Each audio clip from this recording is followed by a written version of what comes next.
राष्ट्र निर्माणमध्ये मुलांची भूमिका मराठी निबंध। आजचे बालक हे उद्याच्या भारताचे निर्माते आहे। पंडित जवाहरलाल नेहरू यांचे हे शब्द राष्ट्र निर्माणातील मुलांच्या महत्त्वाच्या भूमिकेचे सार आहे।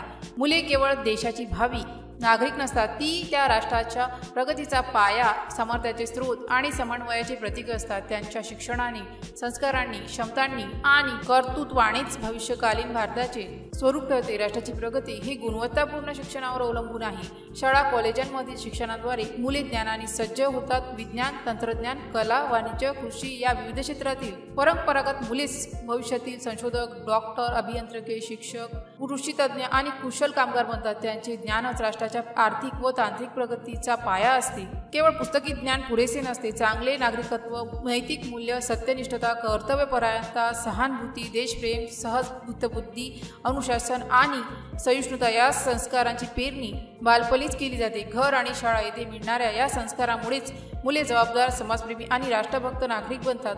चारित्र्यवान मुले, चारित्र्यवान राष्ट्र हे सूत्र सार्थ आहे। मुले केवळ घेणारेच नसतात, तर समाज परिवर्तनाचे सक्रिय घटक असू शकतात। ती स्वच्छता अभियानामध्ये, स्वच्छ भारत, झाडे लावण्यात, हरित भारत, ऊर्जा व पाणी वाचवण्यात, लोकांना मोफत शिकवण्यात, शिक्षण रस, समाजातील वाईट सवयीविरुद्ध नशाबंदी, प्लास्टिक बंदी मोहीम उघडण्यात आघाडीवर असू शकतात। त्यांची निर्भयता, ऊर्जा आणि नवकल्पनाशक्ती हे सामाजिक बदलांचे शक्तिशाली साधन आहे। डिजिटल युगात जन्मलेली ही पिढी तंत्रज्ञानाची सहज सामंजस्य साधते। त्यांची ही कुवत राष्ट्राच्या डिजिटलीकरणात, डिजिटल इंडिया, नवनवीन संशोधन आणि तंत्रज्ञानाच्या क्षेत्रात नाविन्यपूर्ण उपक्रमांमध्ये महत्त्वाची भूमिका बजावू शकते।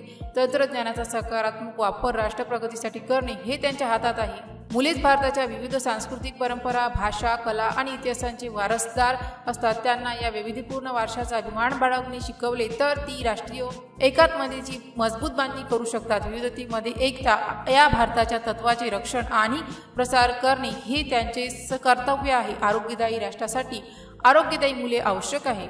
खेळकूद, योगा आणि पौष्टिक आहाराच्या सवयी रुजवल्यास ती निरोगी पिढी निर्माण करतात। तसेच पर्यावरण जागृती, पाणी व जंगले वाचवणे, प्लास्टिक प्रदूषण कमी करणे यासारख्या उपक्रमांमध्ये मुलांचा सक्रिय सहभाग हा भविष्यातील पर्यावरणीय सुरक्षिततेसाठी महत्त्वाचा ठरतो। जबाबदारी कोणाची? वयस्करांची भूमिका मुलांना सुरक्षित, पोषक व सकारात्मक वातावरण देणे, त्यांची कौशल्ये विकसित करण्यास मदत करणे आणि चांगले आदर्श घडवणे ही त्यांची प्राथमिक जबाबदारी आहे। प्रत्येक मुलाला गुणवत्ता शिक्षण, आरोग्य सेवा, खेळण्याची सोय आणि सुरक्षित वाढीसाठी आवश्यक संधी उपलब्ध करून देणे बालकल्याणाचे धोरण आणि कार्यक्रम हे राष्ट्रीय गुंतवणुकीचाच भाग आहे। राष्ट्र निर्माण ही फक्त भौतिक पायाबंद, धनदौलत किंवा सैन्य बलाची गोष्ट नाही, ती एका सांस्कृतिक, ज्ञानी, कार्यक्षम, कर्तव्यदक्ष आणि राष्ट्रभक्त नागरिकांच्या पिढीची निर्मिती आहे।